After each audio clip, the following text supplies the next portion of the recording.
Tonight, breaking news here in New York City. The city's mayor speaking just moments ago. Will New York take action tonight against demonstrators who smashed their way into a building at Columbia? Are some of the protesters outside agitators? Also tonight, 4 officers, including a U.S. Marshal, shot and killed in the stunning video just released. And the new tornado threat tonight across multiple states. We'll go through it. First tonight, a major escalation in the protests at Columbia. Pro-Palestinian demonstrators smashing their way into a hall on campus, barricading themselves inside. Will New York City authorities take action? What we're learning right now. The 4 officers shot and killed, and the new images tonight of that Charlotte neighborhood and the terrifying scene. Officers firing from behind a vehicle, the suspect armed with an assault rifle, firing from multiple locations. The officers shot, including 2 14-year veterans, 2 dads, one who had just been named Officer of the Month. Tonight, the judge fining Donald Trump for contempt of court, warning Trump he could be put in jail if he continues. Tonight, those new tornado watches across several states, severe storms, and they could hit some of the very same places hit with those deadly tornadoes already. Ginger Z is here. The images coming in an SUV crashing through a store. At least 1 dead, more than a dozen customers and employees hurt. The race for the White House tonight, Donald Trump's new comments on abortion, saying some states might choose to monitor women's pregnancies to possibly prosecute women who violate abortion bans. Tonight, President Biden now responding. Breaking news tonight, just in, a commuter train has collided with a bus in Los Angeles. There are reports of dozens of injuries. What we're learning. Federal authorities and the new warning tonight, the nation horrified by that video, the homeowner with a gun, the Uber driver who was killed. Tonight, this warning about a growing number of scams targeting seniors, and we'll tell you how it works. The horrifying scene in Arizona, a 2-year-old boy killed when a gust of wind carries away a bounce house. Tonight, women and breast cancer, and the major change this evening in federal guidelines for screenings. And the hero barbers, you will see the video tonight, what they saw outside their shop and why they dropped everything to save a child. America Strong. From ABC News World Headquarters in New York, this is World News Tonight with David Muir. Good evening, and we begin tonight with the breaking news here in New York City. The city's mayor speaking just moments ago amid these growing pro-Palestinian protests across the country, a movement that started at Columbia University here in New York. Now, overnight, all of this escalating. Look at these images when a group smashed through windows and broke into the historic Hamilton Hall at Columbia, zip-tying the doors shut and occupying the building tonight. The mayor speaking moments ago saying there are outside agitators among the demonstrators, and NYPD officials saying just a short time ago that they are essentially ready to move in if asked. Let's get right to ABC's Stephanie Ramos. She's live at Columbia with late reporting for us. Stephanie? That's right, David. NYPD officers have now moved onto the Columbia University campus. Many officers moving pro-Palestinian demonstrators that were posted right outside of those gates, moving them across the street to where we are. Many officers making arrests. Late today, the mayor of New York City urging every student and demonstrator to walk away now for their own safety, saying the protest has been taken over by professional outside agitators.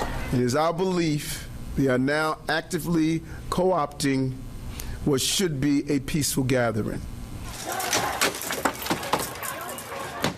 This is the moment protesters smashed through the doors of a Columbia University building overnight, taking their demonstrations to a new level. Protesters zip-tying doors shut and barricading themselves inside, renaming the building with a new flag in honor of Hind Rajab, a 6-year-old Palestinian girl killed in the war in Gaza. The reclamation of the hall in the name of Palestine, in the name of Gaza, shows how committed students are to their solidarity with Gazans. Tonight, Columbia University saying protesters have chosen to escalate to an untenable situation, vandalizing property, breaking doors and windows, and blockading entrances. I feel like the leadership hasn't taken action. I think they've kind of let them get away with a lot of stuff, and it's about time we get some action. College demonstrations now reaching every corner of this country, calling for schools to divest from ties to Israel. After dozens of arrests at UNC, protesters taking down an American flag and replacing it with a Palestinian flag until school officials restored it. In California, police moving in to arrest 25 protesters at Cal Poly Humboldt on charges like vandalism and assault after students took over a campus building for a week. At Virginia Commonwealth University, police using pepper spray after the school said officers were targeted with objects and chemicals. Protesters seen flushing their eyes with water. Back at Columbia, New York's mayor warning that police are prepared to take action. We cannot wait till this situation becomes even more serious. This must end now. And David, the situation here outside Columbia University escalating. NYPD officers still on campus, many of them making arrests. This is exactly what the New York City mayor warned about just a few hours ago, urging parents of student demonstrators to call their students and tell them to leave the area immediately. Columbia University sending out an alert, telling students to shelter in place. David. Stephanie Ramos, who will continue to report on this into the night. Stephanie, thank you again this evening. We turn now to the new and terrifying images tonight after 4 officers, one of them a U.S. Marshal, were shot and killed. The deadliest day for American law enforcement in years. Officers serving a warrant at a home in Charlotte, North Carolina. This new video tonight shows that neighborhood, what many say looked like a war zone. Officers taking shelter behind a vehicle, exchanging gunfire with a heavily armed suspect next door. Other officers approaching through neighboring yards. An armored vehicle driving on lawns, taking one of the wounded officers to try to get them help. Tonight, hear the faces of the fallen officers. Officers Sam Pelosi and William Alden Elliott, 14-year veterans of the Department of Adult Corrections. Thomas Weeks, a U.S. Marshal who leaves behind a wife and 4 children. Joshua Iyer, an Army veteran and father of a 3-year-old, just last week honored as Officer of the Month. Faith Abubey is in Charlotte for us tonight. Tonight, the dramatic new video showing the suburban Charlotte neighborhood turned into a war zone. A tense standoff with a convicted felon that left 4 officers, including a U.S. Marshal, dead and 4 others wounded. The officers seen taking cover behind vehicles as they exchanged a barrage of gunfire with the heavily armed suspect. Officials say around 1:30 Monday afternoon, members of a U.S. Marshal Fugitive Task Force went to arrest Terry Clark Hughes Jr. for felony possession of a firearm. Police say the suspect saw them coming and targeted them as they approached his house. He was shooting from upstairs down at the officers, both front and back. Gunshots were coming from multiple locations within the house. The suspect armed with an assault-style rifle, a handgun, and extra ammunition. Tyler. Sang Chun lives next door and was just feet away. And the bullets were flying right here. The violent shootout lasting 4 hours. The suspect shot dead on his front lawn. At an emotional press conference today, officials clearly grieving, remembering the officers' heroic acts in the line of duty. It's just been very tough. And knowing that you have families that are hurting right now. We'll get through it, though. Investigators now identifying all 4 law enforcement officers who died in the violent attack. Officers Sam Pelosi and William Alden Elliott, 14-year veterans of the Department of Adult Correction. Thomas Weeks, a U.S. Marshal who leaves behind a wife and 4 children. And Joshua Iyer, an Army veteran and father of a 3-year-old who just last week was honored as Officer of the Month. And David, tonight only one of the 4 injured officers remains in the hospital. The police chief tells us he is stable. David. We're thinking about all of those families tonight. Faith Abubey. Faith, thank you. Tonight, Donald Trump and the judge at Trump's criminal trial here in New York holding Trump in contempt of court and fining him and warning Trump that he could be put in jail if he continues. Here's Aaron Katersky. Tonight, the judge in Donald Trump's criminal trial holding the former president in contempt of court for his relentless public attacks on witnesses and potential jurors. Judge Juan Merchan ruling Trump violated the gag order 9 times, slapping him with a $9,000 fine, the most allowable, and a warning. If Trump keeps it up, it may be necessary and appropriate to throw him in jail. The ruling coming on day 9 of the trial, Trump repeatedly complaining how cold it is in court. I'm going to sit in a freezing cold icebox for 8 hours, 9 hours or so. They took me off the campaign trail. For the first time, a member of Trump's family accompanying him to court, his son Eric, who sat behind his father. Prosecutors today laying out the hush money payment at the heart of the case, showing the jury how Trump's former fixer Michael Cohen arranged to pay porn star Stormy Daniels for her story of an alleged affair with Trump to keep it from voters before the 2016 election. Prosecutors called Daniels' former lawyer Keith Davidson, who helped broker the deal. He testified Daniels' story had been floating around the internet for years, but Trump's team made no effort to buy it until the final weeks of the 2016 campaign, after the Access Hollywood tape became public. Trump heard boasting about groping women. When you're a star, they let you do it. You can do anything. Before the Access Hollywood tape, Davidson testified there was very little, if any, interest. But after, that interest reached a crescendo. Davidson found himself negotiating directly with Michael Cohen. The two men struck a deal. Daniels would get $130,000 for her story. But Davidson testified it was my understanding that Mr. Trump was the beneficiary of this contract. But the payment kept getting delayed. Davidson said Cohen told him, "What do you expect me to do? My guy is in 5 states a day. I'm doing everything I can." Davidson was convinced, though, they were trying to kick the can down the road until after the election. Ultimately, Cohen told him, "God damn it, I'll just do it myself," and paid the porn star out of his own pocket. Prosecutors say when Trump later reimbursed Cohen, he illegally falsified documents to make it all look like a legal expense.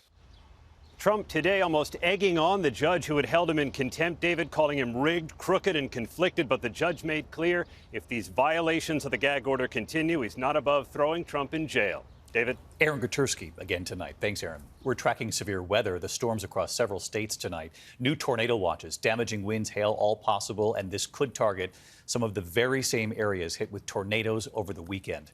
Chief Meteorologist Ginger Z is tracking it all for us tonight. Ginger?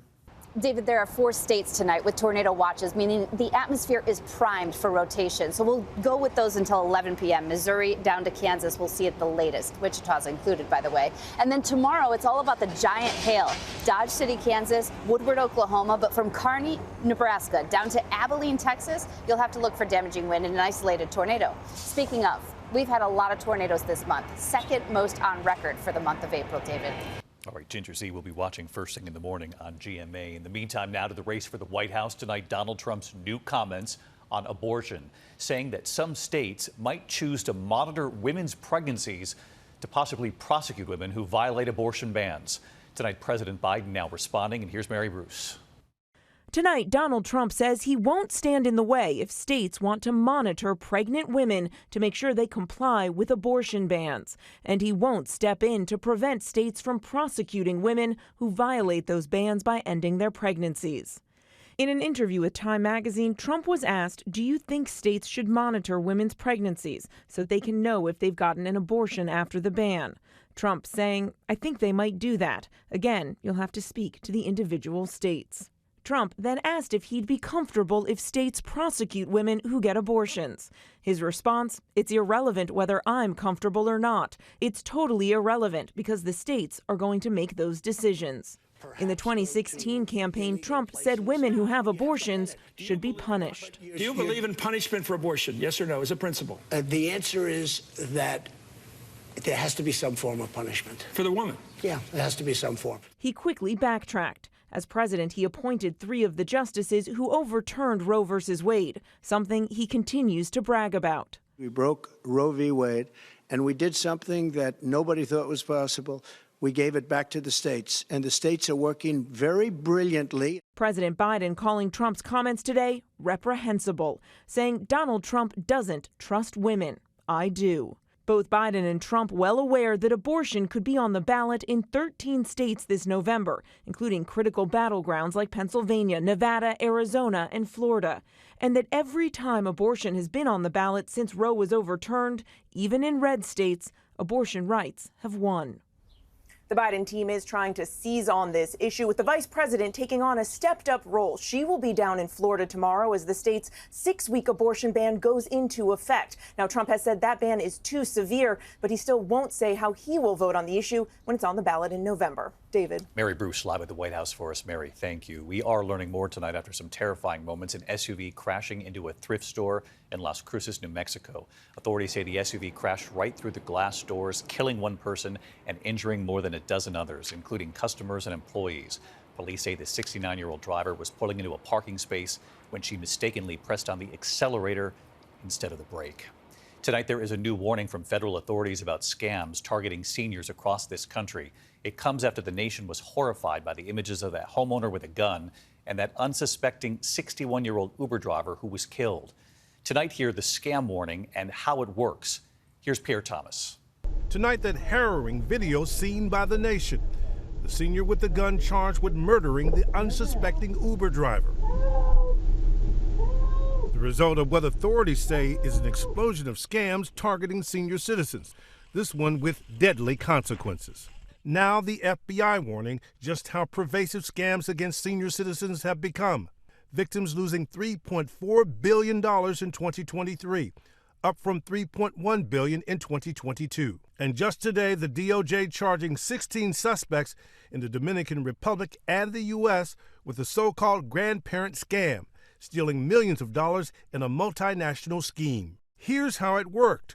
The scammer would call the senior citizen claiming thousands of dollars were needed for a loved one who had been in a car accident involving a pregnant woman. The person would panic, agreeing to pay the money. A courier would then show up at the person's home and collect the money, or the victim was instructed to mail the cash. They're susceptible. They're not as familiar with technology as younger people, and therefore they're most likely to be impacted by this type of fraud. Tonight, the FBI is encouraging financial institutions to do more to protect senior citizens if they notice their accounts being drained, David. Pierre Thomas, I know you'll stay on this for us. Pierre, thank you. Tonight, an historic shift for the Justice Department, moving to reclassify marijuana as a less dangerous drug. The DEA is proposing to allow the medical use of cannabis, acknowledging it does less harm than other drugs like heroin and ecstasy. But the proposal would still not legalize it for recreational use, although many states have already done so. The federal regulatory review will likely take months. When we come back on this very busy news night, we do have breaking news. A commuter train, we have just learned, colliding with a bus in Los Angeles. The images, reports of dozens of injuries. Also, major changes tonight to the guidelines for breast cancer screenings. In a moment. There is late word coming in tonight of dozens of people injured after a commuter train collided with a bus in Los Angeles. Authorities say a USC shuttle bus crossed in front of the train. At least 55 people hurt.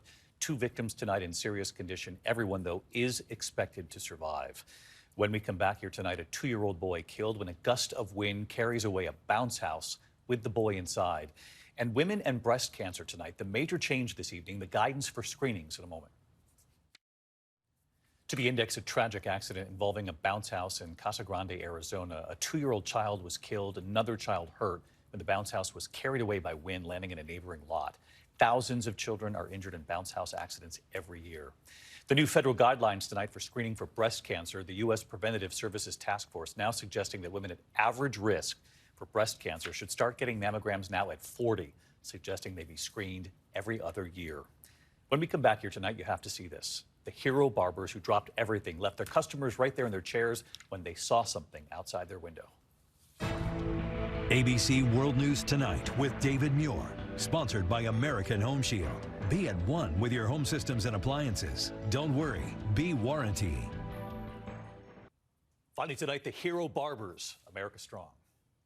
Tonight in East Hartford, Connecticut, a community grateful for 2 quick-thinking barbers who police are calling heroes tonight. Barbers Osvaldo Lugo and Rafael Santana inside the Look Sharp barbershop when Rafael saw something flash by outside. A little girl by herself running toward a busy intersection on Main Street. Look right there in the left window. There she is, running by. The 2 barbers dropped everything, left their customers in their chairs, running out the shop's front door, racing after her. Osvaldo reaching the little girl, picking her up just seconds before she reached the intersection.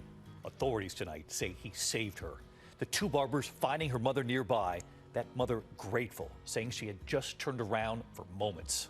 Tonight, the East Hartford Police Department saying thanks to them, a potential tragedy was averted and a family remains whole. We're incredibly grateful for these everyday heroes among us.